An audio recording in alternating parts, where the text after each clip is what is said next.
السلام علیکم۔ ناول آخری امید، قسط نمبر 11۔ جب میں گھر واپس لوٹی تو مجھے یوں لگا میری دنیا بالکل ختم ہو چکی ہو۔ فادر میرے ساتھ ایسا کریں گے، میں نے کبھی بھی نہ سوچا تھا۔ اس کے بعد پھر میں کبھی فرینکفرٹ چرچ نہیں گئی۔ میں برلن آ گئی، پھر اچانک مجھے پتہ چلا کہ تمہارا وجود میرے اندر جنم لے چکا ہے، تو میں نے تمہیں ختم کرانے کی اس لیے کوشش نہ کی کہ میری ٹوٹی پھوٹی زندگی میں تم امید کی کرن بن کر آ رہی تھی جو مجھے زندہ رکھے گی۔ لیکن جب میں اپنے آپ کی طرف دیکھتی تو مجھے تمہیں فوراً ختم کرانے کا خیال آتا۔ میں کبھی تمہیں زندہ رکھنا چاہتی اور کبھی مارنا چاہتی۔ اسی کشمکش میں بہت ٹائم گزر گیا، مگر میں کچھ نہ حوصلہ پیدا کر سکی کہ تمہیں ختم کر دوں۔ اور پھر جب تم پیدا ہوئی تو میں تمہیں لے کر فرینکفرٹ چرچ میں فادر کے پاس گئی۔ فادر جیسس کے اسٹیچو کے پاس بیٹھے بائبل پڑھ رہے تھے۔ میں نے تمہیں جیسس کے قدموں میں رکھا اور فادر کی طرف دیکھنے لگی۔ فادر نے مجھے اچھی طرح پہچان لیا تھا، مگر یوں نظر انداز کیا جیسے وہ مجھے جانتے ہی نہ ہوں۔ یہ آپ کی بیٹی ہے جسے میں نے جنم دیا ہے، اور اس کے باپ آپ ہیں، میں نے فادر سے کہا، تو فادر کے چہرے پر ایک دم شدید غصہ آ گیا۔ وہ بائبل بند کر کے مجھ پر بری طرح چلانے لگے۔ Shut up! کیا تم جانتی ہو کہ تم کس پر اتنا بڑا الزام لگا رہی ہو؟ تم ایک ہوکر ہو، نہ جانے کس کا گناہ میرے سر تھوپ رہی ہو۔ تمہیں یہ بات کرتے ہوئے شرم آنی چاہیے۔ میں غصے سے رونے اور چلانے لگی تو میری آواز سن کر چرچ کے کچھ اور لوگ، جن میں جارج بھی شامل تھا، وہاں آ گئے۔ میں جارج کو دیکھ کر ایک دم حیران رہ گئی اور روتے ہوئے جارج کو فادر کے بارے میں بتانے لگی۔ یہ جھوٹ بول رہی ہے جارج، جب تم اٹلی گئے تھے میں نے اسے کبھی یہاں نہیں دیکھا۔ یہ مجھ پر الزام لگا رہی ہے۔ اور جارج، کیا تم مجھے نہیں جانتے؟ میں اسی چرچ میں جوان اور بوڑھا ہوا ہوں۔ آج تک مجھ پر کسی نے ایسا الزام نہیں لگایا جو یہ لگا رہی ہے۔ فادر نے اپنی آنکھوں کو نم کرتے ہوئے کہا تو جارج نے غصے سے میری طرف دیکھا۔ ایلن، تم اس حد تک چیپ ہو سکتی ہو؟ مجھے یقین نہیں آ رہا۔ تمہیں فادر کے بارے میں ایسا کہتے شرم آنی چاہیے۔ اٹھاؤ اپنے اس گناہ کو اور لے جاؤ یہاں سے۔ جارج نے انتہائی غصے سے آنکھیں نکالتے مجھے کہا تو میں رونا شروع ہو گئی۔ جارج، کیا تمہیں مجھ پر ٹرسٹ نہیں؟ میں نے روتے ہوئے پوچھا۔ نہیں، جارج نے انتہائی رکھائی سے جواب دیا۔ اور وہاں موجود لوگوں نے تمہیں میری گود میں دے کر مجھے دھکے دے کر چرچ سے باہر نکال دیا۔ میں وہ شہر چھوڑ کر تمہیں لے کر یہاں آ گئی اور اسٹور میں کام کرنے کے ساتھ ساتھ میں نے ایک ہوکر کی زندگی گزاری، کیونکہ میرا اب زندگی سے اعتبار اٹھ چکا تھا۔ میری زندگی میں نہ ریلیجن کی کوئی اہمیت رہی، نہ جیسس کی، اور نہ ہی چرچ کی۔ فادر نے جیسس کے سامنے میرا ریپ کیا اور خاموشی سے دیکھتے رہے۔ اس دن میرا ان پر سے ایمان، یقین اور اعتبار اٹھ گیا۔ اور پھر جب میں نے تمہیں ان کے قدموں میں رکھا تو یہی سوچ کر کہ فادر جیسس کے سامنے جھوٹ نہیں بولیں گے اور تمہیں ضرور اپنا لیں گے، مگر وہ جھوٹ پر جھوٹ بولتے گئے۔ مگر تب بھی انہیں جیسس نے کچھ نہ کہا اور میں بے گناہ ہوتے ہوئے بھی گناہ گار اور مجرم ٹھہرا دی گئی۔ کیتھی، جس گاڈ کی تلاش تم چرچ میں کرتی ہو وہ وہاں نہیں ہے۔ جو گاڈ اپنے انوسنٹ بندوں کو نہیں بچا سکتا وہ کیسا گاڈ ہے؟ تم اس پر یقین کر سکتی ہو، مگر میں کبھی نہیں۔ میری زندگی میں گاڈ کا لفظ مٹ چکا ہے۔ میں نے ایک بہت ہی گندی زندگی گزاری ہے، اور گندگی مجھ پر کہاں سے ملی اب تمہیں اچھی طرح سمجھ آ چکی ہوگی۔ میں نے اس ڈائری کے ساتھ فادر ہنری کی پکچرز رکھی ہیں، جو کہ میں نے ایک نیوز پیپر سے کاٹی تھیں، تاکہ جب کبھی تم بہت اصرار کرو تو میں تمہیں دکھا سکوں کہ یہی ہے تمہارا باپ، اتنا نیک اور پاک انسان جو دوسروں کو نیکی اور بھلائی کی ہدایت کرتا ہے اور خود اخلاقیات کی کس طرح دھجیاں اڑاتا ہے۔ پھر میں دوبارہ کبھی فرینکفرٹ نہیں گئی، اور زندگی میں اتنے سال میں نے تنہائی میں ہی گزار دیے۔ کیتھی ڈائری پڑھ کر بری طرح سے سکنے لگی اور اپنے ساتھ ڈائری لگا کر روتے اپنے کمرے میں آ گئی۔ جیسس کرائسٹ کے مجسمے کو دیکھتے رونے اور چلانے لگی۔ کرائسٹ، آپ نے میری موم کے ساتھ ایسا کیوں کیا؟ آپ سب کچھ ہیں، کیا آپ میری موم کے ساتھ پیار نہیں کرتے تھے؟ وہ مجسمے کو پکڑ کر بری طرح جھنجھوڑنے لگی، اور ایک دم مجسمہ اس کے ہاتھ سے گر کر ٹوٹ گیا۔ مجسمے کا سر دھڑ سے علیحدہ ہو گیا تو وہ انتہائی حیرت سے مجسمے کو دونوں ہاتھوں میں پکڑ کر دیکھنے لگی۔ اس کی آنکھیں ایک دم پتھرا سی گئیں۔ کرائسٹ نے تو اپنے اسٹیچو کو بھی ٹوٹنے سے نہیں بچایا، تو پھر وہ میری موم کو کیسے بچاتے؟ جو گاڈ اپنے ٹوٹے ہوئے اور روتے ہوئے انسانوں کی مدد نہیں کر سکتا تو وہ کیسے گاڈ ہو سکتا ہے؟ اس نے ٹوٹے ہوئے مجسمے کے ٹکڑے اٹھائے اور انہیں ٹیبل پر رکھ کر انتہائی بے یقینی سے دیکھنے کے بعد اس کے ذہن میں جو جیسس کرائسٹ کا امیج تھا وہ بری طرح گڑبڑ ہونے لگا۔ انتہائی پریشان ہو کر فرش پر بیٹھ گئی۔ اسے ایک دم دو دھچکے لگے تھے، ایک ماں کی موت اور اس کی اذیت بھری زندگی کا، اور دوسرا کرائسٹ کے امیج کولیپس ہونے کا۔ اس نے جب سے آنکھ کھولی تھی دونوں کو ہی اپنے انتہائی قریب پایا۔ وہ ماں کو دیکھ کر ان سے محبت کرتی تھی اور کرائسٹ کو دیکھ کر گاڈ سے محبت کرتی تھی۔ اب نہ ماں زندہ رہی تھی اور نہ ہی گاڈ کا کانسیپٹ۔ وہ بالکل خالی ہاتھ ہو گئی تھی اور اس کا دل اس قدر لہو لہان اور کرچی کرچی ہو رہا تھا کہ اس کے لیے اپنے آپ کو سنبھالنا مشکل ہو رہا تھا۔ وہ ماں کے کمرے میں جاتی تو اس کی چیزوں کو دیکھ کر اور اس کی باتوں کو یاد کر کے شدت سے روتی۔ جب اپنے کمرے میں آتی تو کرائسٹ کے ٹوٹے ہوئے مجسمے کو دیکھ کر پھوٹ پھوٹ کر رونے لگتی۔ کئی روز اسی اذیت اور ڈپریشن میں گزر گئے۔ نیبر میں مسٹر جیکسن اور ان کی فیملی تھی جو اس کا بہت خیال رکھتے تھے، اکثر اسے کھانے پینے کے لیے چیزیں بھیج دیتے۔ مسز جیکسن خود اسے اپنے گھر لے جانے کے لیے آئیں اور اسے 2 دن اپنے پاس رکھا۔ کیتی وہاں بہت خاموش اور چپ چاپ بیٹھی رہتی۔ مسٹر جیکسن کی بک شاپ تھی اور وہ اکثر میگزین اور کتابیں گھر لاتے تھے۔ انہوں نے کچھ میگزین نکال کر کیتھی کے سامنے رکھی کہ اپنے فارغ وقت میں ان کو اسٹڈی کرے تاکہ اس کا ڈپریشن دور ہو۔ کیتھی کو پہلے ہی لکھنے پڑھنے میں بہت انٹرسٹ تھا۔ وہ میگزین پکڑ کر ان کو دیکھنے لگی تو ایک میگزین میں اسے اپنا آرٹیکل لکھا دکھائی دیا۔ وہ ایک دم شاک ہو گئی۔ آرٹیکل کے نیچے پیرن نے اسے کانٹیکٹ کرنے کو کہا تھا۔ ایک دم چونک گئی اور جلدی سے مسٹر جیکسن کو بتایا تو وہ بھی خوش ہو کر اس کا آرٹیکل پڑھنے لگے۔ اس کی بہت تعریف کی۔ وہ جس قدر افسردہ اور ٹوٹی پھوٹی تھی، مسٹر جیکسن کی حوصلہ افزائی اور میگزین میں آرٹیکل کو دیکھ کر ایک دم خوش ہو گئی۔ تمہیں فوراً ہی ایڈیٹر سے ملنا چاہیے۔ آئی ایم شور وہ تمہیں اپریشیٹ کرنا چاہتی ہیں۔ میں تمہیں ان کے آفس لے جاؤں گا۔ مسٹر جیکسن نے کہا تو وہ ایک دم انتہائی خوش ہو گئی۔ Really mister Jackson? کیتھی نے خوش ہو کر کہا۔ Yes my dear, and I am not mister Jackson, I am your uncle Jackson.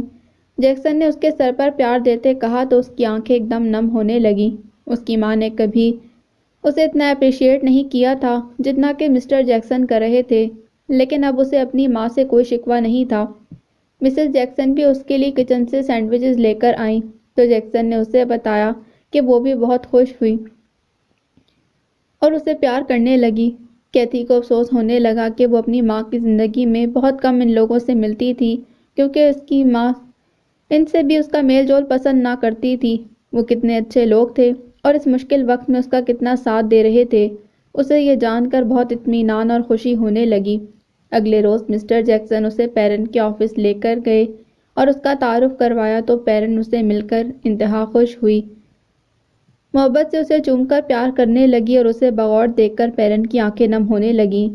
تم بہت کیوٹ ہو اور جانتی ہو تمہارا article to be without a dad بہت پسند کیا گیا ہے۔ کتنے لیٹرز، فون کالز اور ای میلز آئی ہیں اور لوگوں نے اسے بہت پسند کیا۔ تمہارے ڈیڈ کے بارے میں سوالات پوچھے گئے۔ پیرن نے کہا تو کیتی نے ایک دم چونک کر اس کی طرف دیکھا اور خاموش ہو گئی۔ اس کی آنکھیں آنسوؤں سے بھرنے لگیں۔ تم نے کرائسٹ کو اپنا فادر کہہ کر لوگوں کو بہت ایموشنل کر دیا ہے، پیرن نے کہا۔ But he is not my father now, اس نے رک رک کر اپنے الفاظ چباتے ہوئے کہا تو پیرن نے چونک کر اسے دیکھا۔ What do you mean? Perrin نے حیرت سے پوچھا۔ Christ can't be a father, اس نے آہ بھر کر کہا اور پھر خاموش ہو گئی۔ اوکے ٹیک اٹ ایزی، تم بہت اچھا لکھتی ہو۔ میں چاہتی ہوں کہ تم ہمارے میگزین میں ریگولر لکھنا شروع کر دو، تمہیں اس کی اچھی پیمنٹ بھی ملے گی۔ پیرن نے مسکرا کر کہا، آئی ڈونٹ نو کہ مجھے ابھی کیا کرنا چاہیے کیا نہیں، آئی ایم سو اپسیٹ، کیتی نے آہ بھر کر کہا تو پیرن نے چونک کر اسے دیکھا۔ کیوں؟ پیرن نے حیرت سے پوچھا۔ موم کی ڈیتھ کے بعد ابھی میں نے اپنی لائف کے بارے میں کچھ ڈیسائیڈ نہیں کیا، کیتی نے آہ بھر کر کہا تو پیرن نے چونک کر اسے دیکھا۔ اوہ نو، کیا تمہاری موم کی بھی ڈیتھ ہو گئی ہے؟ پیرن نے افسردگی سے پوچھا۔ ہاں، کچھ روز پہلے موم کو لنگز کینسر تھا، and now I am alone in the world, کیتھی نے رنجیدہ لہجے میں کہا تو پیرن ایک دم افسردہ ہو گئی اور اس نے اس کے کندھے پر ہاتھ رکھ کر اسے تسلی دیتے کہا، ڈونٹ وری، یہی زندگی ہے، کبھی ہم تنہا رہ جاتے ہیں اور کبھی دوسرے ہمیں تنہا کر جاتے ہیں۔ پیرن نے قدرے دکھی لہجے میں کہا تو جیکسن اور کیتھی نے چونک کر اس کی طرف دیکھا۔ اس نے جلدی سے اپنی نم آنکھوں کو ٹشو پیپر سے صاف کیا اور زبردستی مسکرا کر اس کی طرف دیکھنے لگی۔ ہمیں زندگی کی طرف پر امید ہو کر دیکھنا چاہیے۔ کبھی کبھی زندگی لمحوں میں بدل جاتی ہے اور کبھی کبھی انسان کو بھی اتنا ہی بدل دیتی ہے کہ وہ خود حیران رہ جاتا ہے۔ اس لیے زندگی میں ان لمحات کو تلاش کرنے کی کوشش کرو، یا تو تمہیں بدل دیں یا تمہاری زندگی کو۔ پیرن نے محبت بھرے انداز میں اسے کہا تو کیتھی کے مایوس اور افسردہ چہرے پر دھیمی سی مسکراہٹ ٹنگنے لگی۔ اب بتاؤ تم اپنا نیکسٹ آرٹیکل مجھے کب بھیج رہی ہو؟ And please be brave and strong, Perrin نے مسکرا کر کہا۔ ویری سون، کیتھی نے بھی مسکرا کر جواب دیا۔ مسٹر جیکسن خاموشی سے دونوں کی باتیں سن رہا تھا۔ کیتھی کو موڈ بدل کر مسکراتے دیکھ کر وہ بھی خوش ہو گیا اور پیرن کا شکریہ ادا کرنے لگا۔ جوائے اپنے فرینڈز کے ساتھ ایک ریسٹورنٹ میں کافی پینے میں مصروف تھا۔ اس کے چاروں دوست خوب ہلا گلا کر رہے تھے۔ ریسٹورنٹ میں مختلف کمیونٹیز کے لڑکے ویٹرز کے کام سر انجام دے رہے تھے۔ ایک دبلا پتلا سا مسلم لڑکا قدرے لمبی نوکیلی داڑھی کے ساتھ تیزی سے اپنا کام کر رہا تھا۔ جوائے کو اس کی شکل کچھ عجیب سی محسوس ہونے لگی۔ اس نے قدرے بولڈ انداز میں بلا کر اس کا نام پوچھا۔ محمد کلیم الدین، لڑکے نے آہستہ آواز میں بتایا۔ ہی از اے مسلم، پاس بیٹھے اس کے دوست نے منہ بنا کر کہا تو جوائے کو ایک دم غصہ آنے لگا اور اس کے اندر مسلمانوں کے خلاف جم نے جتنا زہر بھرا تھا وہ اسے سب یاد آنے لگا۔ Muslims are killers, brute and violent, Jim کے الفاظ اس کے کانوں میں گونجنے لگے اور کلیم الدین کو دیکھ کر اس کا چہرہ ایک دم غصے سے لال ہونے لگا۔ کلیم الدین حیرت سے اسے دیکھتا خاموشی سے وہاں سے چلا گیا، مگر وہ جدھر بھی جاتا جوائے کی نظریں اس کا پیچھا کرتی۔ اس کے اندر ایک آگ سی بھڑکنے لگی۔ کلیم الدین ایک ٹرے میں وائن گلاس رکھ کر جوائے کے پاس سے گزرنے لگا تو جوائے نے جان بوجھ کر اپنا پاؤں اس کے آگے کر دیا۔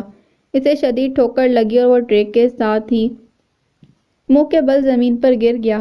وسکی گرنے سے جوائے کی پینٹ خراب ہوئی تو اس نے کلیم الدین کی داڑھی کو اپنے ہاتھ سے پکڑ کر انتہائی ذلت آمیز انداز میں جھٹکا دے کر اوپر کی طرف کیا۔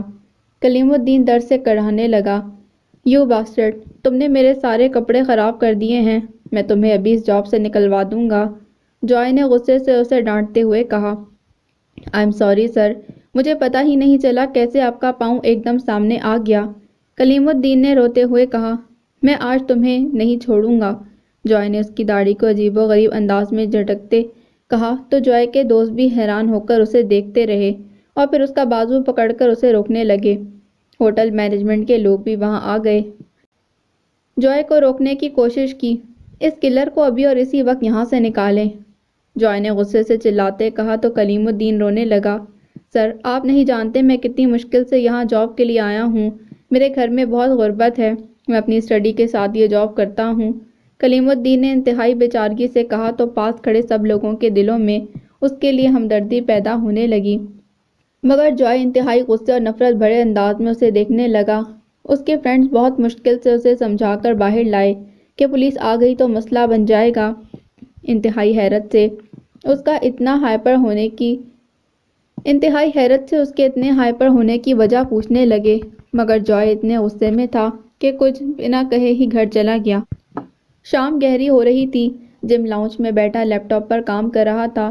پیرن کافی کے مگ لے کر آئی، ایک جم کے پاس ٹیبل پر رکھا اور خود صوفے پر بیٹھ کر پینے لگی۔ جم اپنے کام میں مصروف تھا۔ پیرن اس کی طرف دیکھنے لگی۔ جم، پیرن کہہ کر ایک دم خاموش ہو گئی۔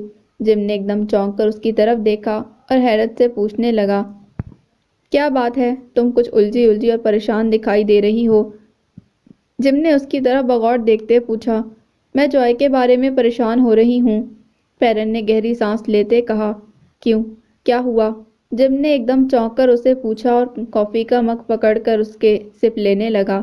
وہ بہت زیادہ اگریسو ہونے لگا ہے اور بہت زیادہ اپسیٹ رہتا ہے، کبھی کبھی مجھے عجیب نظروں سے بھی دیکھتا ہے۔ میں نے اس سے وجہ پوچھنے کی کوشش کی مگر وہ کچھ نہیں بتاتا، پیرن نے قدرے پریشانی سے کہا تو جم ہونٹ سکوڑ کر اس کی طرف دیکھنے لگا۔ ڈونٹ یو وری، اس ایج میں اکثر بچے یوں ہی اریٹیٹ اور ہائپر ہوتے ہیں، ان میں ہارمونیل چینجز آتی ہیں، اسی لیے وہ بہت زیادہ ٹیمپریمنٹل ہو جاتے ہیں۔ وہ بھی ٹھیک ہو جائے گا۔ جم نے قدرے لاپرواہی سے کہا۔ نہیں جم، مجھے یوں محسوس ہوتا ہے جیسے اس کے اندر کسی بات کا زہر سا بھر گیا ہو اور وہ اس زہر کو باہر نکالنے کا راستہ تلاش کرتا ہے۔ پیرن نے کچھ سوچتے ہوئے افسردگی سے کہا، نہیں نہیں، یہ سب تمہارا وہم ہے۔ بھلا ایسے کیسے ہو سکتا ہے؟ جم نے منہ بناتے کہا تو پیرن خاموش ہو گئی۔ لاؤنج کا دروازہ کھلا اور جوائے قدرے غصے میں اندر داخل ہوا۔ اس کے بال بکھرے ہوئے تھے، چہرے کی رنگت انتہائی سرخ ہو رہی تھی، آنکھوں میں شدید غصہ تھا اور شرٹ کا ایک بازو بھی پھٹا ہوا تھا۔ پیرن نے گھبرا کر اس کے حلیے کی طرف دیکھا۔ جوائے، یہ تمہیں کیا ہوا ہے؟ کیا تم نے کسی کے ساتھ جھگڑا کیا ہے؟ پیرن نے انتہائی پریشان ہو کر اس کے پھٹے ہوئے بازو پکڑ کر پوچھا تو جوائے کو ایک دم انتہائی غصہ آ گیا۔ کچھ ایسا نہیں ہوا، اس نے اپنا بازو غصے سے چھڑا کر اپنے کمرے کی طرف جاتے کہا تو پیرن پریشان ہو کر جم کو دیکھنے لگی۔ دیکھا تم نے جم، وہ مجھ سے کس ٹون میں بات کرنے لگا ہے؟ وہ کبھی بھی اتنا ایگریسو نہیں ہوا ہے۔ پیرن نے انتہائی پریشانی سے جم کو کہا اور آنکھوں میں آنسو بھر کر اس کی طرف دیکھنے لگی۔ پلیز ریلیکس ناؤ، اتنی ٹینشن لینے کی ضرورت نہیں، میں خود اس سے بات کر کے اسے ریلیکس کرتا ہوں، معاملہ جاننے کی کوشش کرتا ہوں۔ میرا خیال ہے وہ کسی بات سے ڈسٹرب ہے۔ جم نے اسے تسلی دیتے کہا تو پیرن آہ بھر کر اسے دیکھنے لگی۔ اوکے، میں کچن میں کوکنگ کرنے جا رہی ہوں، اتنی دیر میں تم جوائے سے بات کرو، میں اس کی وجہ سے بہت زیادہ اپسیٹ ہوں، پیرن نے پریشان ہو کر کہا اور کچن میں چلی گئی۔ جم جوائے کے کمرے میں گیا تو وہ بیڈ پر لیٹا چھت کو گھور رہا تھا، اس کے چہرے پر انتہائی غصے کے تاثرات تھے۔ ہائی ینگ بوائے، آج کل کیا ایکٹیویٹیز ہیں؟ جم نے اس کے قریب چیئر پر بیٹھ کر مسکراتے کہا۔ نتھنگ اسپیشل، جوائے کہہ کر خاموش ہو گیا اور آہ بھر کر پھر چھت کی طرف دیکھنے لگا۔ لیکن کچھ تو ایسا ہے جو تمہیں بہت پریشان کر رہا ہے۔ اگر میں غلط نہیں تو میرا خیال ہے تم اپنے فادر کے بارے میں ہی سوچ کر پریشان ہو اور شاید اس کا غصہ تم پیرن پر بھی نکال رہے ہو کیونکہ وہ بھی تمہارے ایٹیٹیوڈ سے بہت زیادہ بے چین ہو رہی ہے۔ جم نے اس کی طرف بغور دیکھتے کہا۔ جوائے غصے سے اٹھ کر بیٹھ گیا۔ I hate that man and all Muslims. He is not my father. Joy انتہائی غصے اور نفرت بھرے انداز میں بولا تو جم نے چونک کر اس کی طرف دیکھا۔ I see. تو تمہارے اندر نفرت کا یہ آتش فشاں پھٹ رہا ہے اور اس کے لاوے کو نکلنے کا راستہ چاہیے۔ جم نے اسے کندھے سے پکڑ کر معنی خیز انداز میں مسکراتے کہا تو جوائے نے اس کی طرف دیکھا اور خاموشی سے منہ پھیر لیا۔ مائی ڈیئر، جب تک محبت اور نفرت کا اظہار بھرپور طریقے سے نہ کیا جائے تو دل کو کبھی تسکین نہیں ملتی، تمہیں بھی آؤٹ لیٹ چاہیے، جم نے ذو معنی انداز میں کہا تو جوائے چونک کر اس کی طرف دیکھنے لگا۔ کیا مطلب؟ میں سمجھا نہیں، جوائے نے حیرت سے پوچھا۔ دنیا میں ہم کبھی کوئی چیز ایک ہی وقت میں حاصل نہیں کر سکتے، اس لیے بہت پلاننگ اور سمجھداری کی ضرورت ہوتی ہے، اور جیوز کی پلاننگ میں کوئی انہیں مات نہیں دے سکتا۔ اگر تمہیں موقع ملے تو یہ ضرور آبزرو کرنا کہ دنیا میں جیوز کی اتنی تعداد نہیں مگر وہ پورے ورلڈ کی اکانومی کو کنٹرول کرتے ہیں، اور جس کے ہاتھ میں دولت کے خزانے ہوں وہی دنیا کا بادشاہ ہوتا ہے۔ اس وقت دنیا کی بادشاہت جیوز کے ہاتھ میں ہے کیونکہ ہمیشہ وہ اچھے پلانرز رہے ہیں، جم نے معنی خیز انداز میں کہا تو جوائے حیرت سے اس کی طرف دیکھنے لگا۔ کیوں؟ جیوز میں ایسا کیا ہے جو کسی اور میں نہیں؟ جوائے نے حیرت سے سوال کیا۔ جیوز بہت سینسیبل لوگ ہیں اور انہیں یہ سینسیبلٹی خدا کی طرف سے ملی ہے، اس لیے کہ وہ خدا کے سب سے پیارے اور عزیز لوگ ہیں۔ دنیا میں کسی بھی مذہب کے لوگوں کو خدا نے اتنی فیورز نہیں دی، دنیا میں جتنی بھی فیورز جیوز کو خدا نے دی ہیں، اور سینسیبل ہونا بھی ایک بہت بڑی کوالٹی ہے جو وہ صرف خاص لوگوں کو دیتا ہے، جم نے معنی خیز انداز میں کہا اور مسکرا کر بتانے لگا۔ Christians are kind and merciful, Jews are sensible, Hindus are greedy and clever, but Muslims are violent and stupid. So جم نے کہا تو جوائے حیرت سے متاثر کن انداز میں اسے دیکھنے لگا۔ جوائے، تم بھی جیو ہو کر دنیا کے سینسیبل انسان بن سکتے ہو، جم نے مسکرا کر کہا تو جوائے اس کی طرف حیرت سے دیکھنے لگا۔ اسی لمحے پیرن کمرے میں جوائے کے لیے جوس لے کر آئی تو جم ایک دم خاموش ہو گیا اور بات بدل کر پیرن کی طرف دیکھنے لگا۔ جوائے اب بالکل ٹھیک ہے، اسے کوئی ٹینشن نہیں ہے پیرن، تمہیں ٹینشن لینے کی کوئی ضرورت نہیں۔ کیوں Joy, are you okay now? Jim نے مسکرا کر جوائے کے کندھے کو تھپتھپاتے کہا تو جوائے دھیمے سے مسکرا دیا۔ پیرن نے اسے دیکھ کر سکون کی سانس لی۔ میں نے آپ لوگوں کے لیے کھانا لگایا ہے، چلو سب مل کر کھاتے ہیں، پیرن نے مسکرا کر کہا۔ اوکے، ہم ابھی آ رہے ہیں، جم نے کہا تو پیرن مسکراتی کمرے سے باہر چلی گئی۔ میں تم سے جو باتیں کہتا ہوں کسی سے کہنے کی ضرورت نہیں، پیرن سے بھی نہیں، جم نے کہا۔ کیوں؟ جوائے نے حیرت سے پوچھا۔ اس لیے کہ پیرن ایک مسلم سے شادی کر کے بہت زیادہ ڈسٹرب رہی ہے، وہ کسی بھی ریلیجن کو اب انوالو نہیں کرنا چاہتی، وہ تمہیں ابھی ایک چھوٹا بچہ سمجھتی ہے، تمہارے فادر نے اسے بہت زیادہ ٹینشنز دیں، تم بھی ایسی کوئی بات اسے مت کرنا کہ وہ پھر ٹینشن میں آ جائے، جم نے اسے سمجھاتے کہا تو جوائے کے دل پر اس کی باتیں گہرائی میں اثر کرنے لگیں اور اس نے بھی سر جھکا لیا۔ کھانا کھانے کے دوران پیرن جم کو کیتھی کے بارے میں بتانے لگی۔ جم کافی دلچسپی سے سنتا رہا۔ جوائے نے کسی قسم کا انٹرسٹ ظاہر نہیں کیا۔ پیرن، تم اسے کسی روز مجھ سے ملواؤ، میں بھی اس بچی سے ملنا چاہتا ہوں، جم نے کہا تو پیرن چونک کر اس کی طرف دیکھنے لگی۔ اوکے، کسی سنڈے کو میں اسے یہاں کھانے پر انوائٹ کروں گی۔ جم، اس لڑکی میں کچھ تو خاص ہے جو دیکھنے والے کو بہت اٹریکٹ کرتی ہے، اس کی آنکھوں میں اتنی اداسی اور گہرا دکھ ہے کہ مجھے سمجھ میں نہیں آ رہا تھا میں اسے کیسے کنسول کروں، وہ اتنی چھوٹی سی عمر میں بہت زیادہ سینسیبل ہے، پیرن نے کہا تو جوائے نے ایک دم چونک کر اس کی طرف دیکھا۔ کیا وہ بھی جیو ہے؟ جوائے نے ایک دم پیرن سے پوچھا تو جم اور پیرن چونک کر اس کی طرف دیکھنے لگے۔ کیا مطلب؟ پیرن نے حیرت سے پوچھا۔ جم ایک دم بوکھلا گیا۔ یہ یوں ہی پوچھ رہا ہے، جم نے کہا اور آنکھوں ہی آنکھوں میں جوائے کی طرف دیکھ کر نفی کا اشارہ کیا۔ جوائے خاموش ہو گیا اور اس کی طرف دیکھنے لگا۔ نہیں، کیتھی کرسچن ہے اور وہ تو کرائسٹ سے اتنی محبت کرتی ہے کہ وہ اپنے سر نیم میں کرائسٹ کا نام لکھتی ہے، پیرن نے کھانا کھاتے کہا تو جوائے پھر چونک کر اس کی طرف دیکھنے لگا۔ کیا وہ اتنی انسین ہے کہ کرائسٹ کو اپنا فادر سمجھتی ہے؟ جوائے نے مضحکہ خیز انداز میں کولڈ ڈرنک پیتے کہا۔ اس میں انسینٹی کی کیا بات ہے؟ اٹس میٹر آف لو، اور ہر ریلیجن کے لوگ اپنے گاڈ سے ایسے ہی محبت کرتے ہیں، پیرن نے قدرے سنجیدگی سے جواب دیا۔ کیوں؟ گاڈ سے محبت کرنا کیا ہر ایک کے لیے ضروری ہوتا ہے؟ جوائے نے پیرن کی طرف دیکھ کر پوچھا۔ ہاں، خدا کی محبت روح کی پیاس بجھاتی ہے، God loves quenches the thrust of civil, اور یہ انسان کے اندر کی سب سے بڑی ضرورت ہوتی ہے، کیونکہ اسے سکون صرف خدا سے ملتا ہے، اس لیے ہر انسان گاڈ سے اپنے اپنے انداز میں محبت کرتا ہے، پیرن نے گہری سانس لیتے کہا تو جم نے بھی چونک کر اس کی طرف دیکھا۔ لیکن مجھے تو کبھی نہ گاڈ سے ایسی محبت ہوئی ہے اور نہ ہی ضرورت، جوائے نے قدرے بے باکی سے کہا تو پیرن نے آ بھر کر اس کی طرف دیکھا۔ اس لیے کہ تم نے کبھی اس کو جاننے کی کوشش ہی نہیں کی، ویسے بھی انسان کو گاڈ کی ضرورت اس وقت زیادہ محسوس ہوتی ہے جب وہ کسی پین سے گزرتا ہے یا پھر کسی کرائسس سے، تو اس وقت انسان کا دل خود بخود خدا کی طرف اٹریکٹ ہوتا ہے۔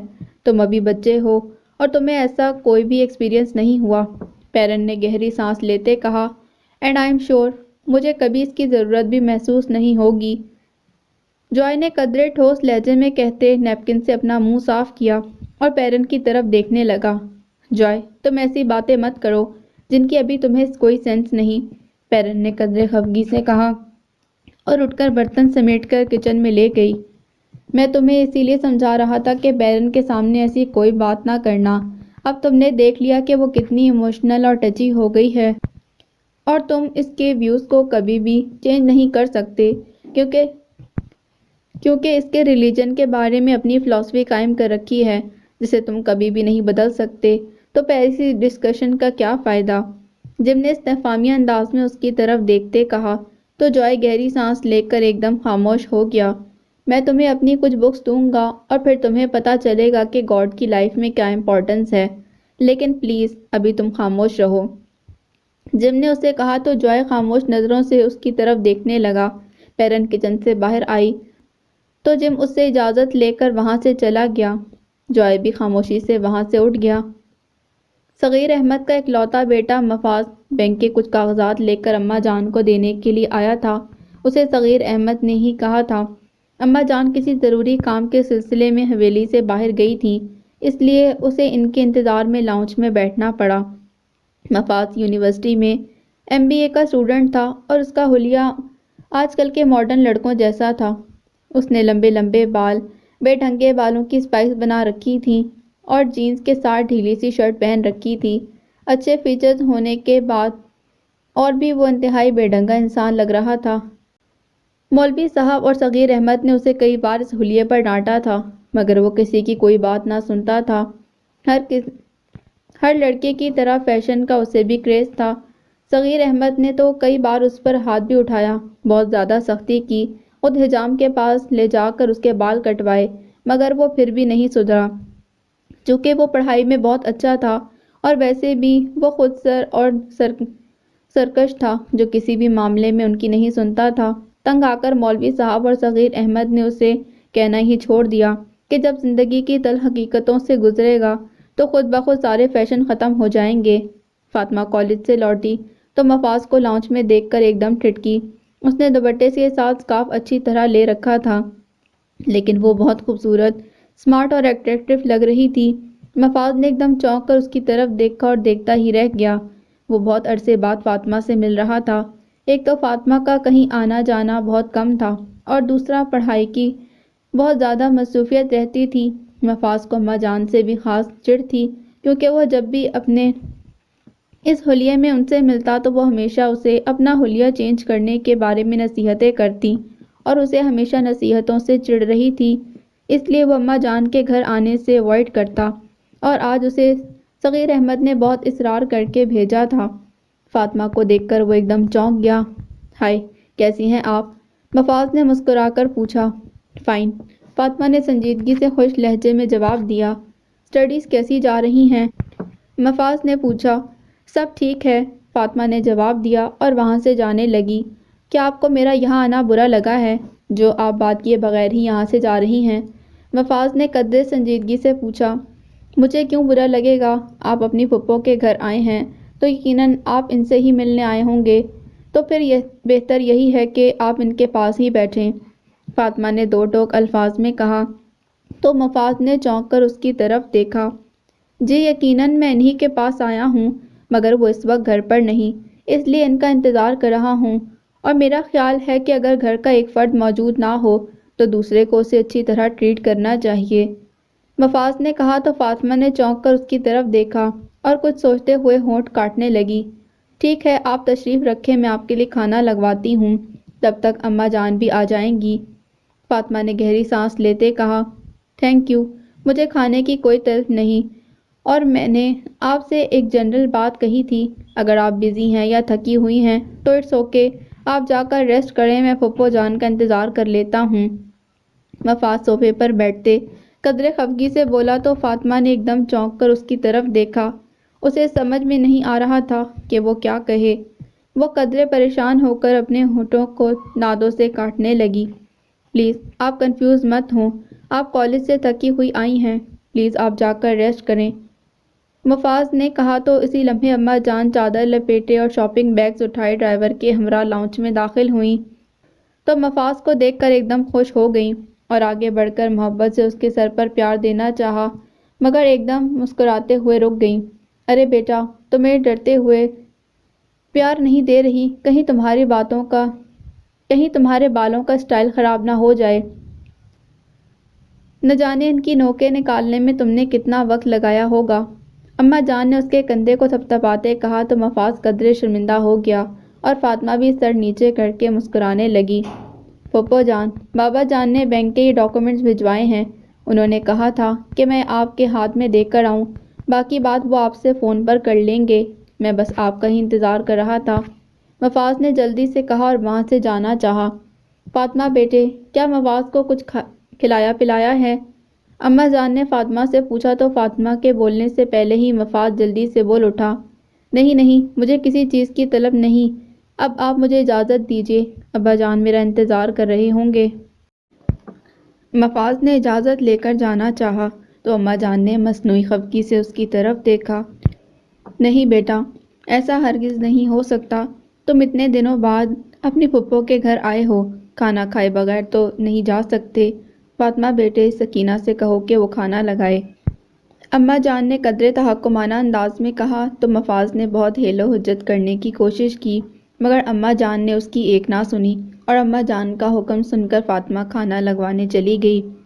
سکینہ کے کھانا لگانے تک فاطمہ اپنا یونیفارم چینج کر کے فریش ہو کر اور بڑا سا دوپٹہ اوڑھ کر اماں جان اور مفاز کے سامنے ڈائننگ ٹیبل پر بیٹھ کر کھانا کھانے لگی۔ اس نے پرپل اور پنک کلر کا اسٹائلش ڈریس پہن رکھا تھا، اس کے اوپر پھولدار دوپٹہ اوڑھا ہوا تھا۔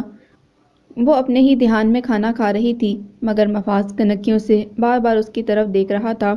اس کو وہ اتنی اچھی لگ رہی تھی کہ ایک دم اس کے دل میں اتر گئی اور وہ آہستہ آہستہ کھانا کھاتے مسلسل اس کے بارے میں سوچ رہا تھا۔ اماں جان بار بار اس کے سامنے ڈشز اٹھا اٹھا کر رکھتی، کبھی کباب اس کی پلیٹ میں ڈالتی تو کبھی چکن، مگر وہ ہر بار انہیں ریفیوز کر دیتا۔ ارے بیٹا، یہ تمہارا اپنا ہی گھر ہے، کیوں اتنا شرما رہے ہو؟ یہ کبھی کبھار آنے کا نتیجہ ہے جو تم یوں ہچکچا رہے ہو۔ اگر اکثر آنے کی عادت ہو تو پھر خود ہی تم ڈال کر کھایا کرو۔ اماں جان نے قدرے محبت اور اپنائیت سے کہا تو مفاز دھیرے سے مسکرا دیا۔ اسی لمحے اماں جان کا موبائل بجنے لگا۔ صغیر احمد کی کال آ رہی تھی۔ صغیر احمد کا فون آ رہا ہے، میں اس سے بات کر کے ابھی آتی ہوں۔ اماں جان موبائل پکڑ کر ڈائننگ روم سے باہر چلی گئی تو مفاز موقع کو غنیمت جان کر فاطمہ کی طرف دیکھنے لگا۔ اچانک فاطمہ کی نظر اس پر پڑی تو اسے یوں محو دیکھ کر وہ ایک دم چونک گئی اور جلدی سے پانی کا گلاس پی کر اٹھنے لگی۔ مفاز نے اس کی طرف بغور دیکھا۔ کیا میں بھی اٹھ کر چلا جاؤں یا پھر اکیلا بیٹھا رہوں؟ مفاز نے کہا تو فاطمہ نے چونک کر اس کی طرف دیکھا، پھر ایک دم خاموشی سے بیٹھ گئی۔ مفاز اس کی طرف بغور دیکھنے لگا۔ فاطمہ نظریں جھکائے قدرے بے اطمینانی سے بیٹھی پہلو بدلتی رہی۔ کیا آپ یہاں بیٹھنے سے انکمفرٹیبل ہو رہی ہیں؟ مفاز نے پوچھا۔ نہیں، ایسی بات نہیں ہے، فاطمہ نے ایک دم بوکھلا کر جلدی سے کہا تو مفاز اسے دیکھ کر ایک دم معنی خیز انداز میں مسکرانے لگا۔ فاطمہ اس کو مسکراتے دیکھ ایک دم چونکی۔ آپ کیوں مسکرا رہے ہیں؟ فاطمہ نے حیرت سے پوچھا۔ آپ کو دیکھ کر، مفاز زیر لب مسکرا کر بولا۔ کیوں؟ فاطمہ نے پھر حیرت سے پوچھا۔ میں نے آپ کے بارے میں بہت سنا ہے کہ آپ بہت زیادہ کانفیڈنٹ ہیں اور بہت زیادہ کمپیٹنٹ بھی ہیں، لیکن آپ تو مجھے دیکھ کر یوں گھبرا رہی ہیں جیسے کسی اجنبی کو دیکھ کر گھریلو لڑکیاں گھبراتی ہیں۔ مفاز نے کباب کھاتے مسکرا کر کہا تو فاطمہ نے ایک دم چونک کر اسے دیکھا اور گہری سانس لے کر خاموش ہو گئی۔ آپ نے میری بات کا جواب نہیں دیا، مفاز نے جان بوجھ کر معنی خیز انداز میں پوچھا۔ آپ کی بات میں کوئی ایسا سوال نہیں جس کا جواب دوں۔ فاطمہ نے قدرے پر اعتماد انداز میں اسے جواب دیا۔ ویل سیڈ، اس کا مطلب ہے آپ واقعی ہی بہت کانفیڈنٹ ہیں، مگر آپ کا یوں چپ رہنا اور شرمانا مجھے کنفیوز کر رہا تھا۔ ہم کزنز ہیں اور ہم میں اتنی فرینکنس ہونی چاہیے کہ ہم اوپنلی ایک دوسرے کے ساتھ سب کچھ ڈسکس کر سکیں۔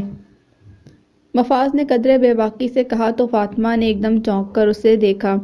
میرا خیال ہے ہم دونوں جس فیملی سے بلانگ کرتے ہیں وہ نہ تو خود کبھی اتنی لبرل رہی ہے اور نہ ہی اس کا بیک گراؤنڈ ایسا ہے کہ آپ کے دادا جان اور میرے نانا جان ایسی باتوں کو پسند کرتے ہیں کہ ہم اوپنلی سب کچھ ڈسکس کریں۔ فاطمہ نے بھی قدرے صاف گوئی سے جواب دیا۔ اس میں ایسی برائی کیا ہے؟ مفاز نے کندھے اچکا کر حیرت سے پوچھا۔ اور اس میں اچھائی کیا ہے؟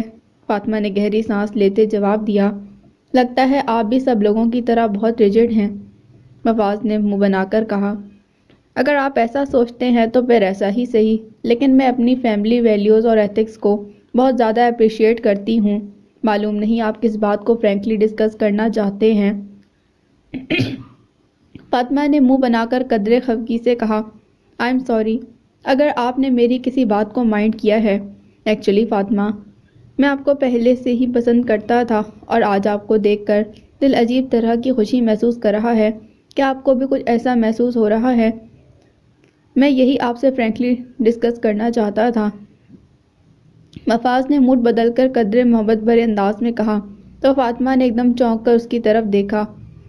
اس کے چہرے پر شرم سے سرخی سی دوڑ گئی، پھر اس سے نظریں اٹھانا مشکل ہو گیا۔ اسی لمحے اماں جان موبائل پر بات کرتی واپس آئیں تو مفاز کے قریب بیٹھ کر بولی، بیٹا کیا تم نے ٹھیک طرح سے کھانا کھایا ہے؟ معذرت چاہتی ہوں، صغیر احمد سے میری بات لمبی ہو گئی، بس وہ ایک مسئلہ ڈسکس کر رہا تھا۔ اماں جان نے بیٹھ کر بڑبڑاتے کہا، میں نے بالکل ٹھیک طرح سے کھانا کھایا ہے، بلکہ اب میں چلتا ہوں۔ مفاز نے ٹیشو پیپر سے اپنا منہ صاف کرتے ہوئے کہا اور فاطمہ کی طرف معنی خیز انداز سے دیکھا، جو ابھی تک گھبرائی ہوئی تھی اور اس کے چہرے کی رنگت بھی قدرے سرخ ہو رہی تھی۔ فاطمہ بیٹے، سکینہ سے کہو سویٹ ڈش بھی لے آئے۔ اماں جان نے فاطمہ سے کہا تو وہ جی اچھا کہہ کر جلدی سے وہاں سے اٹھ کر چلی گئی۔ پھپھو جان، ابھی اور کتنا کھلائیں گی؟ اب تو مجھے بالکل طلب نہیں رہی، اور میں تو بہت کم کھانا کھاتا ہوں۔ مفاز نے اپنے پیٹ پر ہاتھ رکھتے کہا، بیٹا تم نوجوانوں کو تو نہ جانے کیا ہو گیا ہے، اللہ کی ساری نعمتیں ہوتے ہوئے بھی نہ ڈھنگ سے کھاتے ہو نہ ڈھنگ سے پیتے ہو۔ ہمارے بزرگ کہا کرتے تھے، کسی قوم کی صحت اور طاقت کا اندازہ لگانا ہو تو اس قوم کے نوجوانوں کو دیکھو، مگر آج کل تم لوگوں کو دیکھ کر بہت مایوسی ہوتی ہے۔ نہ تو تم لوگوں کی اچھی صحتیں ہیں اور اوپر سے حلیے بھی ایسے بنا لیتے ہو کہ پوری قوم ہی کمزور، لاغر اور کم ہمت دکھائی دیتی ہے۔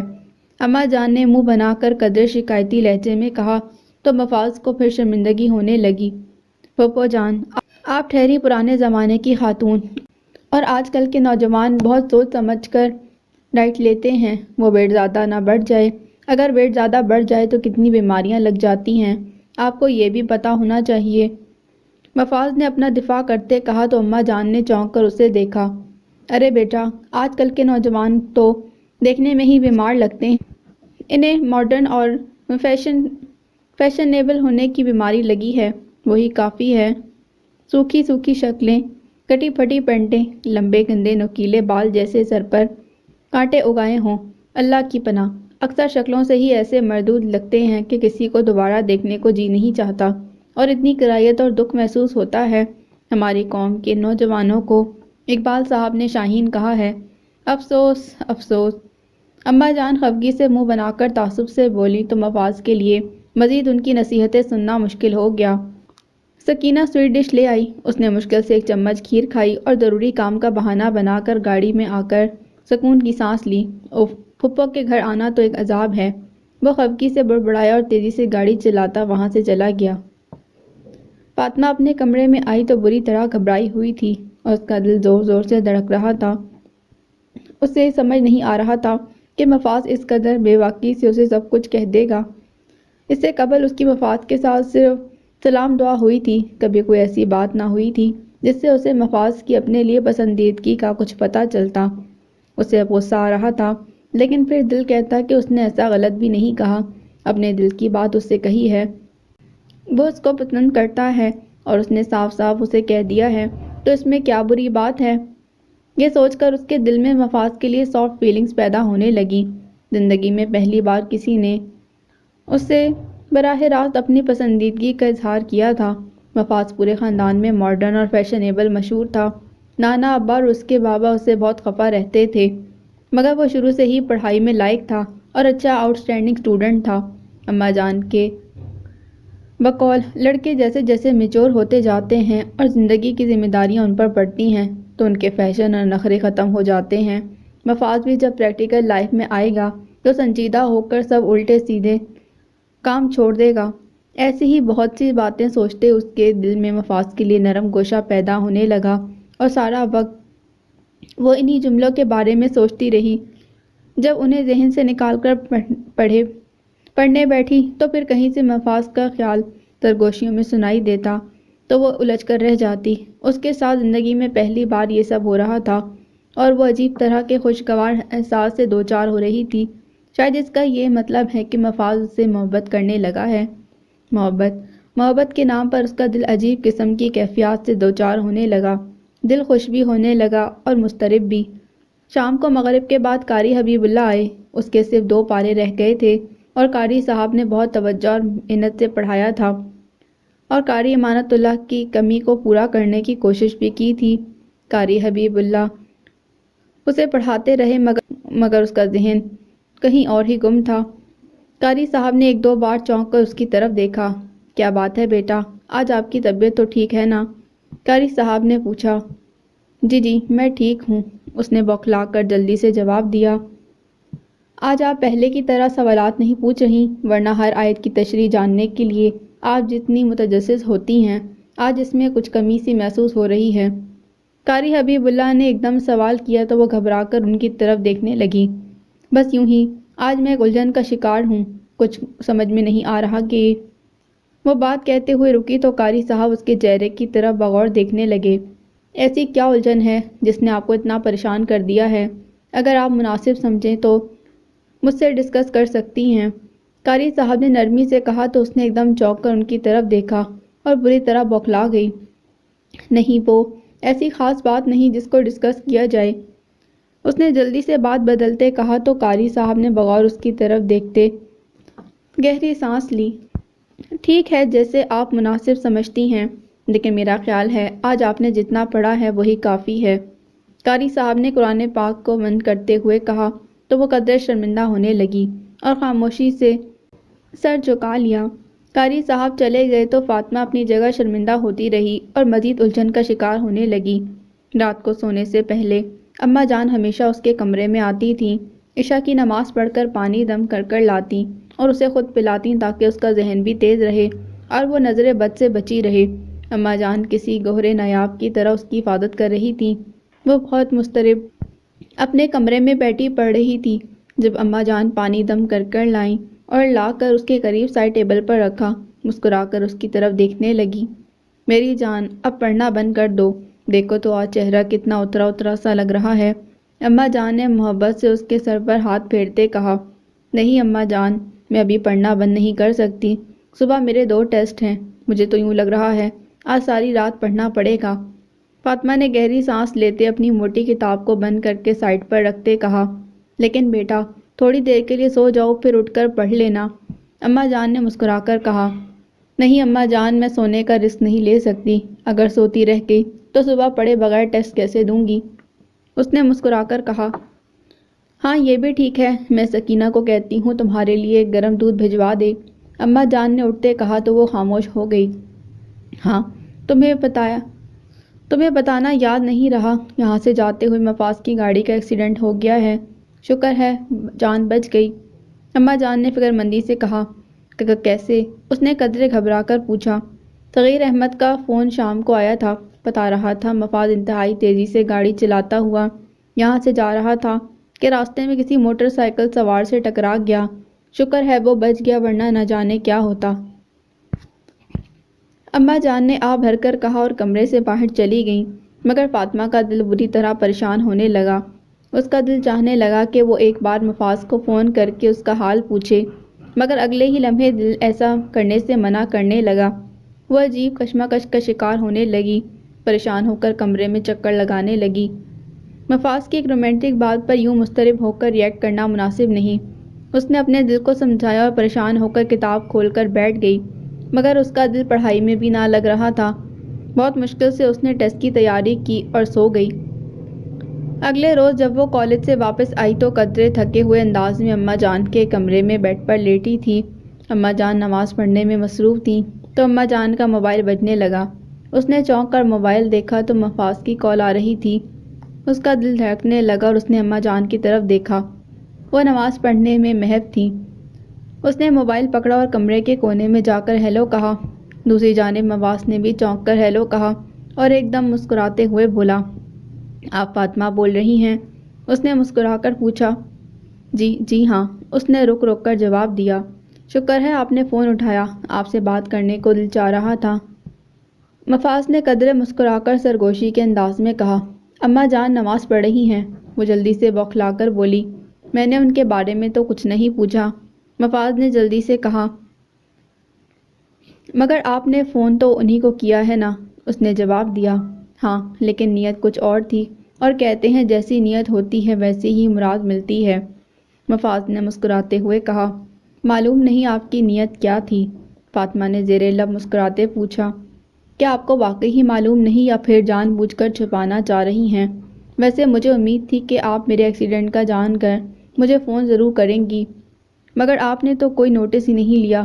مجبوراً میں نے خود ہی کال کرنے کا سوچا کہ شاید آپ میرا نام دیکھ کر فون اٹینڈ کر لیں، اور جو میری نیت تھی ویسا ہی ہو گیا۔ مفاز نے مسکراتے کہا تو فاطمہ اس کی باتیں سن کر محظوظ ہونے لگی۔ اماں جان کو دعا پڑھتے دیکھ وہ ایک دم چونک گئی۔ ہاں، مجھے اماں جان نے آپ کے ایکسیڈنٹ کا بتایا تھا، کیسے ہوا؟ اس نے جلدی سے منہ بنا کر سنجیدگی سے پوچھا۔ بس آپ کے خیالوں اور سوچوں میں گم گاڑی ڈرائیو کر رہا تھا، کچھ سمجھ ہی نہیں آیا کہ سامنے کون آ رہا ہے اور کون نہیں، کب بائک آئی اور کب بائک والا میری گاڑی سے ٹکرایا۔ بس عجیب سی سچویشن تھی، اچانک آپ کی سوچیں مجھے ایسا بے خود کر دیں گی، مجھے تو خود یقین نہیں آ رہا، لیکن یوں لگتا ہے مجھے آپ سے محبت ہو گئی ہے۔ مفاز نے مسکرا کر کہا تو وہ گھبرا گئی۔ فاطمہ، کس کا فون ہے؟ اماں جان نے جا نماز طے کر کے اس کی طرف منہ کر کے پوچھا تو وہ بری طرح بوکھلا گئی۔ اماں جان، مفاز کا فون ہے، اور اس نے جلدی سے موبائل اماں جان کو پکڑایا اور کمرے سے باہر چلی گئی۔ ہیلو مفاز بیٹا، اب کیسے ہو؟ طبیعت تو ٹھیک ہے نا تمہاری؟ اماں جان نے مسکرا کر اس کا حال پوچھا اور اس سے باتیں کرنے لگی۔ فاطمہ کے دل کی دھڑکنیں تیز ہو رہی تھیں، وہ بھاگتی اپنے کمرے میں گئی۔ اس کے کانوں میں مفاز کے الفاظ مسلسل گونج رہے تھے۔ یوں لگتا ہے مجھے آپ سے محبت ہو گئی ہے۔ محبت؟ وہ زیر لب بڑبڑائی اور اس کے چہرے پر خود بخود مسکراہٹ پھیلنے لگی۔ اس نے اپنے آپ کو ڈریسنگ ٹیبل کے آئینے میں دیکھا تو چہرے پر پھیلی مسکراہٹ اور آنکھوں میں عجیب سی چمک دیکھ کر چونک گئی۔ اپنے چہرے پر ہاتھ پھیر کر مسکرانے لگی۔ مجھے آپ سے محبت ہوئی ہے۔ مفاز کے الفاظ پھر سے اس کے کانوں میں سرگوشی کرنے لگے اور ان سرگوشیوں پر وہ مسرور ہونے لگی۔ کیتھی نے بہت محنت سے اخبار کی کٹنگ کو دیکھ دیکھ کر فادر ہنری کا پینسل اسکیچ بنایا تھا اور پھر اس کا پورٹریٹ بنایا، بیگ میں رکھا، اپنے کمرے میں آئی۔ جیسس کرائسٹ کے ایک مجسمے کو ہاتھ میں پکڑ کر سوچتے اس کی آنکھوں سے آنسو گرنے لگے۔ جیسس، آپ مجھ سے محبت کرتے ہیں یا نہیں؟ میں یہ آخری بار دیکھنے جا رہی ہوں۔ آپ نے موم کے ٹرسٹ اور فیتھ کو شیک کیا ہے، اب میرے ٹرسٹ کی باری ہے۔ اگر آج میرا ٹرسٹ شیک ہو گیا تو پھر میں کبھی بھی آپ سے محبت نہیں کروں گی، کیتھی نے مجسمے کے سامنے اپنے دونوں ہاتھ باندھ کر روتے ہوئے کہا اور کچھ دیر آنکھیں بند کر کے دعا کرنے لگی۔ پھر بیگ کندھے پر ڈال کر گھر سے باہر چلی گئی۔ وہ جس مہم پر جا رہی تھی اس کے بارے میں وہ کتنے ہی عرصے سے پلان کرتی رہی تھی۔ بہت سوچنے کے بعد اس نے یہ قدم اٹھایا تھا۔ وہ فرینکفرٹ پہنچی اور مختلف چرچز میں جا کر فادر ہنری کو ڈھونڈتی رہی، مگر وہ اسے کہیں نہ ملے۔ اس نے چرچ میں ایک بوڑھے پادری کو فادر ہنری کی پکچر دکھا کر ان کے بارے میں پوچھا تو وہ کچھ دیر سوچ میں پڑ گئے۔ تم ان سے کیوں ملنا چاہتی ہو؟ بوڑھے پادری نے پوچھا تو وہ بوکھلا گئی۔ کیا کسی کنفیشن کے لیے؟ پادری نے خود ہی سوال کیا۔ کیا مطلب؟ اس نے حیرت سے پوچھا۔ فادر ہنری ہیمبرگ کے چرچ میں ہیں اور سینرز سے کنفیشن لیتے ہیں، بوڑھے پادری نے کہا۔ پلیز آپ مجھے اس چرچ کا نام لکھ دیں، کیتھی نے جلدی سے کہا تو پادری نے اسے ایک پیپر پر نام لکھ دیا۔ وہ بہت شکریہ ادا کر کے باہر نکل آئی، بہت خوش تھی کہ اسے فادر ہنری کے بارے میں کچھ کلو تو ملا تھا۔ اس کی اگلی منزل ہیمبرگ تھا۔ جب وہ چرچ پہنچی تو سامنے ہی فادر ہنری دکھائی دیے۔ چرچ سروسز جاری تھیں، لوگ کافی تعداد میں ان کے سامنے بیٹھے ان سے بائبل سن رہے تھے۔ وہ راستہ تلاش کرتی قدرے آگے چلی گئی۔ اس کی آنکھیں فادر ہنری کے تعاقب میں تھیں۔ وہ کافی بوڑھے دکھائی دے رہے تھے مگر چہرے پر کافی سختی کے تاثرات تھے۔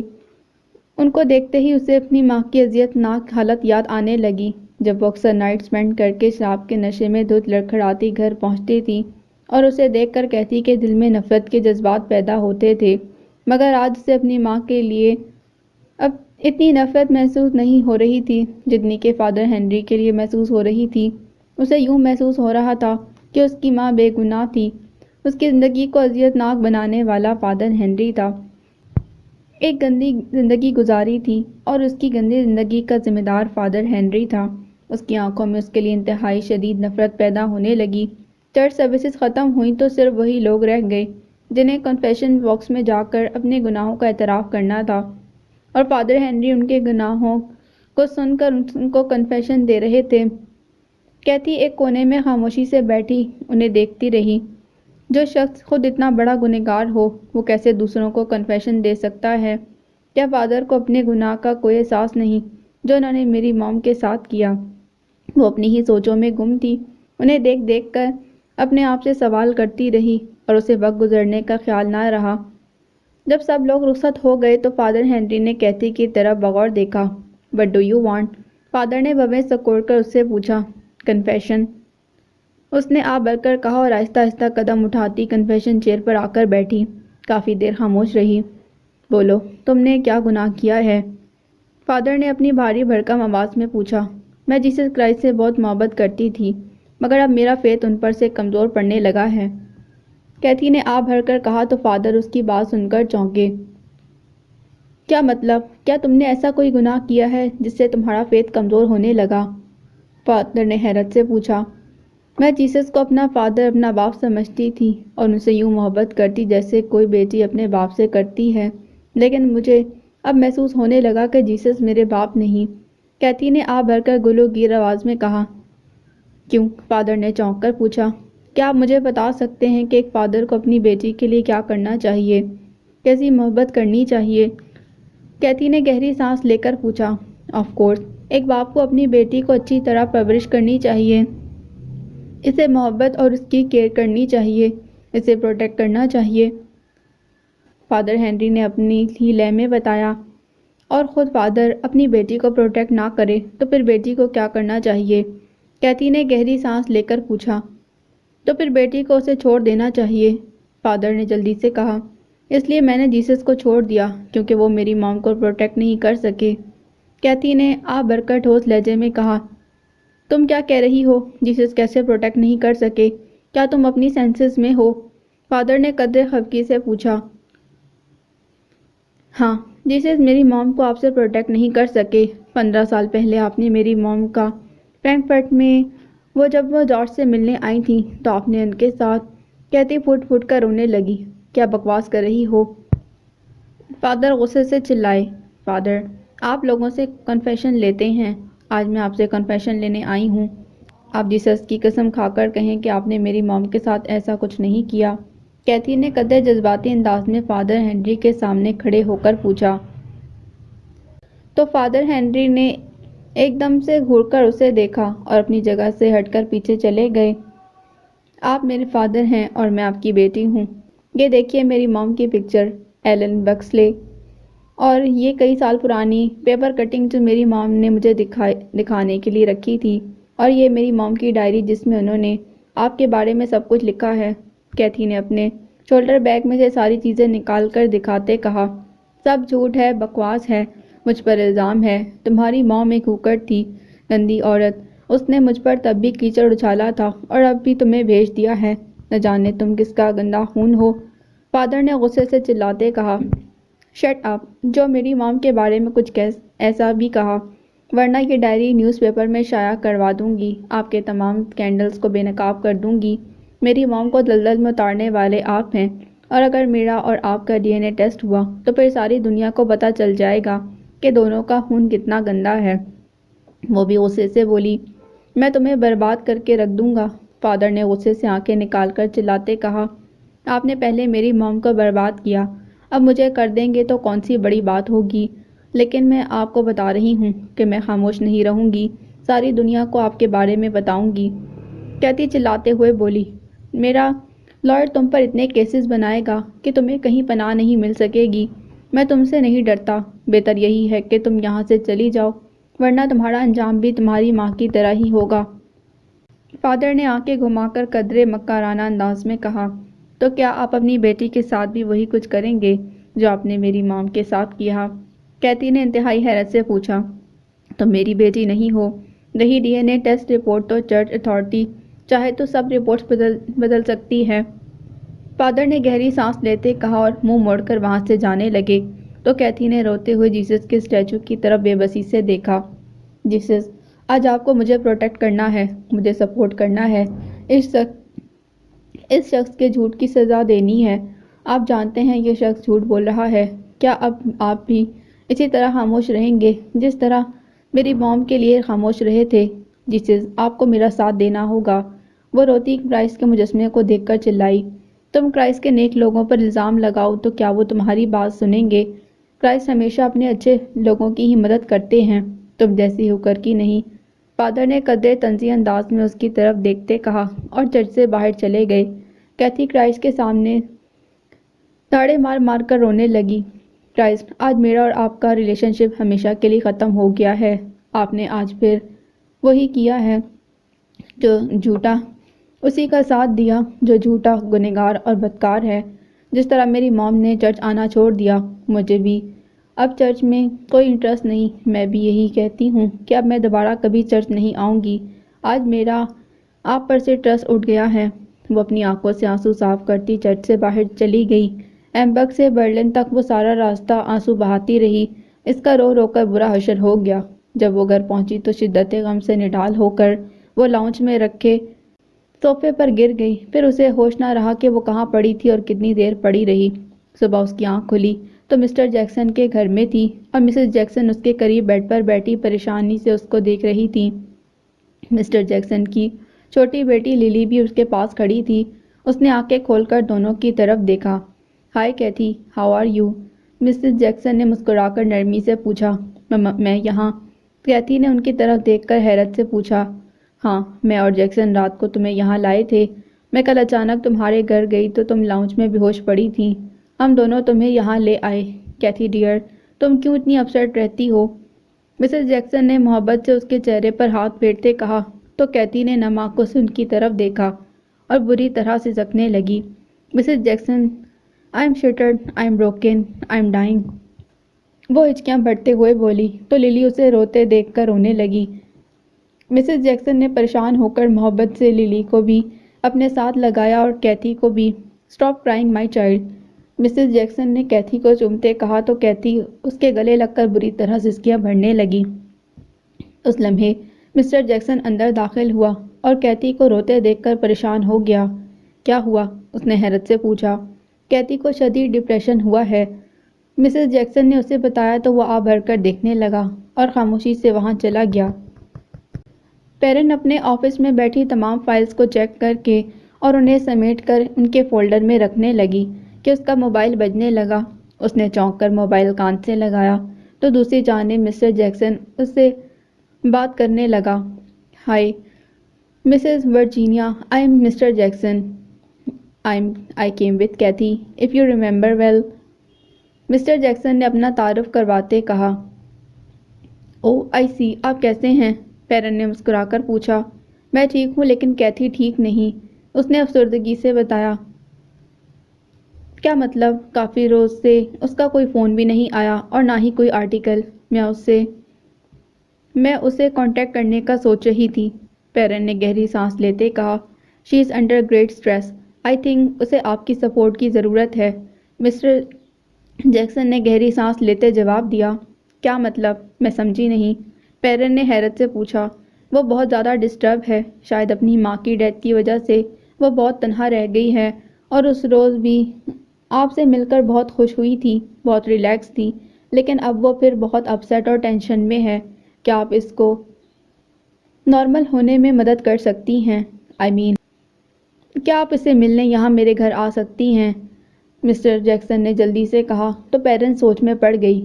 اوکے، آپ مجھے اپنا ایڈریس بتائیے، پیرن نے کچھ سوچتے کہا اور ایک پیپر پر ایڈریس لکھنے لگی۔ آفس سے فارغ ہو کر وہ کیتھی سے ملنے چلی گئی۔